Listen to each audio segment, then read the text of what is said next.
Hey, and welcome back to the Simple Ground Homestead. I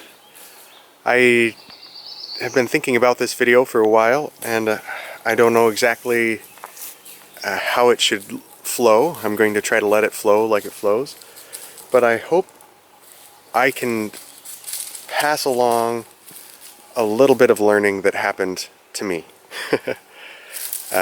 This video is about learning and about the new tractor I bought. Pretty excited. So, starting with the learning. When we first bought this place and we decided to start building, we set aside a little bit of money for buying a tractor. And our hope was to have a tractor with a loader bucket on the front. It'd be a bonus if it had a backhoe attachment so we could do some of our construction stuff and, you know, dig out tree stumps, stuff like that. Well, you guys know I found that nice John Deere, and as I went along, I found out that the backhoe attachment wasn't quite as good as I'd hoped. It was really just a pieced together, holding on with its fingers and toes type of a project there. Somebody had really abused it and really tacked it together with glue and twine, and that's where it comes to the learning. I thought I had a pretty good handle on tractors. I grew up on a ranch and a farm, and I did a little bit of that type of stuff. And, you know, I worked with tractors, I helped repair them. I know that on the scale of knowing everything, I was pretty low, you know, close to the middle, but I didn't know nothing at all. You know, that's kind of how I felt. We bought the tractor after, you know, we were doing a lot of hunting, and I felt a little bit of a time crunch, and this one was local, and it seemed to check all the boxes. But it was also being sold by a used car dealership. The man who sold it to me claimed that it was his tractor, and that he was selling it to get a new one, to upgrade, you know. But as I owned the tractor, I realized that I was swindled, you know. I was taken advantage of, and it wasn't everything that he said it was. I have very good reason to believe that it actually belonged to the local golf course, and so on and so forth, right? Well, I overpaid for it. That was the first thing, and I've been beating myself up ever since. And I went along and did as much repair on it as I could, and as I went along, I realized I should have probably bought a smaller tractor for this place. You know, I guess our perception of the place has changed a little bit, so therefore I felt like maybe we needed a smaller tractor. And the other thing I realized was it had a lot of problems that needed fixed in a nice enclosed shop. You know, I can only do so many repairs outside in the open air.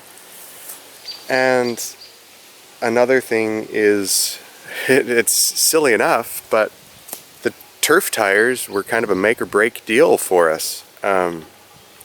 They have their application, and I needed lots of traction. So I started crunching the numbers, and I realized really quick that to get that tractor up to what we needed, it was going to cost a few $1,000s, and I'd either have to do it outside in the open air, which I didn't feel like I could, or I needed to wait until we could build ourselves some sort of enclosed area to work on it. So in the back of my mind, I realized I'd made some mistakes, I needed to fix them, and what was the best way to do that. Well, having that all in the back of my mind, somebody came around asking to see if anybody had a John Deere that they could work on. They wanted a project. They didn't even mind if the engine was dead, right? And just that same size and four-wheel drive, right? So happened that I showed him what I had, and that is exactly what he wanted. And even though I didn't get the money out of it that I bought or put into it, it worked out for me. And I want to just mention that too. I feel like to get what I paid out of that, I would have had to cheat the other guy, and that's not even close to right. So even if I were to say I'll deduct everything I've abused out of it, it would still be cheating the other guy. I paid too much for it. So either I make somebody else pay too much for it, or I do what I feel is right. I don't know if everybody agrees with me, that's okay. And let it go as a learning experience and, you know, not cheat the next guy. Well, sold the tractor, started the hunt for a new tractor, and we found something pretty cool. I feel like that was kind of a down note. My learning experience was a down note, and maybe I should sum it up before I move on to the new tractor.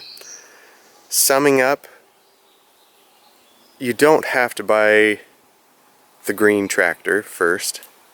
John Deere made a great tractor in the past. There were a few other tractor brands that also made good tractors. So that's one thing. When you buy a brand tractor like John Deere, especially John Deere, every part is twice the price. It's expensive to fix it. And that's something else too. And then the big thing though is I went into it saying I could save a penny or two by doing some of the work myself. And I bit off more than I could chew. Make sure you understand what you can handle before you buy. I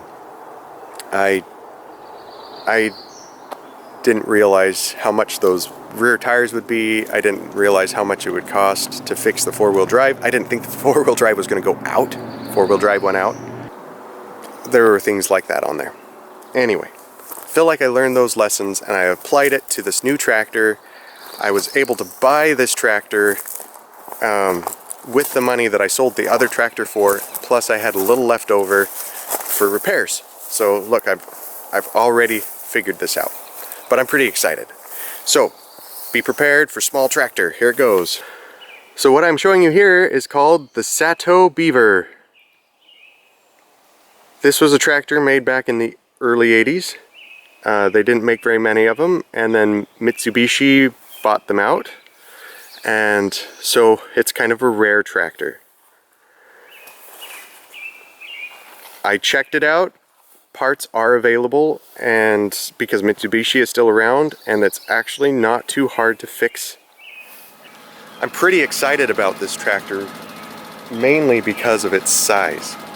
Got a diesel engine in here. It's got a really cool sound. I really like it's 2-cylinder, and it's got this putt-putt rhythm to it that reminds me of an old International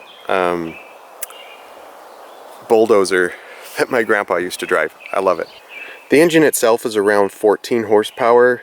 It puts out 13 out the back. But it's small, it's easy to take care of, and I can fix everything on it. Being diesel, it's simple and it'll run for a long time. I've already had to finagle a couple of little things. The person that sold it to me had it in running condition, but improvements could be made. I'll show you some of those. I've already improved the fuel filter and fuel line. Some of it was old, some of it was new but done the wrong way. So I put that together. Probably can't show that to you anyway. Saving things for when we have a shop. I am going to want to like repaint, clean up the bucket and the bucket arms. This red brown paint isn't doing it for me. It looks like rust. So, and it is rusting through in some places. So, you know, these hydraulic hoses are first priority. I'll be replacing those as well as seeing if I can have somebody rebuild these hydraulic rams for me. Maybe I'll see if I can get a kit and repair them myself. I hope that all works really well. Tires are in pretty good shape. Only very minimal weather check to them. The seat's actually the original seat, and it's holding up better than I expected. One of the big selling points to me was that it has the wheel weights and front weights already installed, all ready to go. That's something that I need for lifting and for pulling implements behind, especially such a small tractor. And they cost so much money, and they're so hard to find. Out of the tractor buying experience, unless it's a mainstream tractor, it's hard to find the right weights. It has a good strong four-wheel drive. It has a 6-speed transmission, 3 in high, 3 in low, 2 reverse speeds. Pretty awesome. The hydraulics here are kind of set up in a goofball way. I want to keep my eyes open for a way to improve this setup. It's not my favorite setup. I parked it in the grass, so it's hard to show you. But it's got these really silly turnbuckles somebody put on there. They're aluminum. They'll have to go. But it's cool. Being such a small tractor, it still has the 3-point in the back. I can get all sorts of attachments and implements that I can pull behind it. And it leads me to why such a small tractor. As we've lived here and as we've gone around and done things, we've realized that we want to leave the forest as intact as possible in as many places as possible. I also want to go through and pull out timber from time to time. Small tractor, right? But that's the point, is with a small tractor and the right tools, I can weave my way through a lot of these forested areas and get in and out. The other big things that I need a tractor for are maintaining the driveway and moving things around in the garden, around the house. We're going to use it a little bit for adding on to our house and building a shop. And this will do that. It takes smaller scoops. Yeah, a bigger tractor would do it faster. But I'm not pulling a plow through a field. I'm not running a baler, baling hay. I'm not doing a lot of those things that require a bigger engine, more horsepower, more weight. All of those things to me, I realized I didn't need more tractor than this. I'm excited about this, and I'm excited to get it polished up as a winter project. I'm excited that my son can start learning how to drive over the next few years and so on. It's going to be his size, a great learning tool for him. And I'm excited to learn something new. It's smaller, cheaper, perfect for our size. I'm excited to put it to work. Thanks for watching this video, guys. I hope everybody's doing well. I think of all of you guys who comment all the time. From time to time, I'm so glad that you support me in all of this. Thanks. And I'm excited for this summertime. I'm excited to show you everything that's growing and have some good adventures with you. Until next time, thanks for taking this journey with me on Simple Ground.